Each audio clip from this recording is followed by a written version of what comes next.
So mga amigo, meron tayong nilagay na gutter dito. Ayan o, PVC. Ayan, diretso yan doon.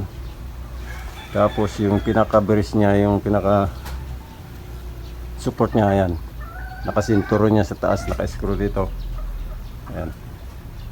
Naka-screw sa parlings. Tapos dito tayo sa taas. Ayan, nakalock. Dito siya sa screw, sa huling screw. Ayan. Tapos ito, hindi lang ito dinikitan para pag maglinis. Yan. Yan ang anuhan ng paglilinis. Kasi dito mahirapan na maglinis dito. Tapos punta tayo dun sa dulo, kabila. Ayan. PVC T 4x2. Yung pinaka down spot niya eh. Diba?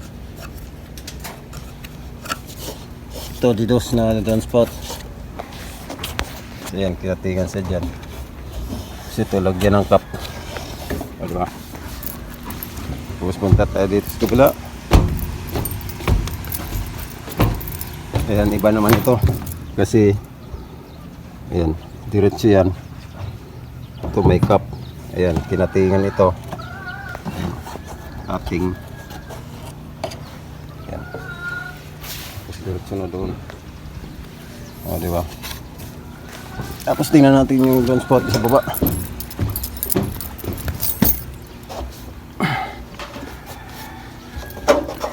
Tadaan tayo. Para mahulog tayo sa hanggan. Ladder. Ayan siya. Ayan. O, diba?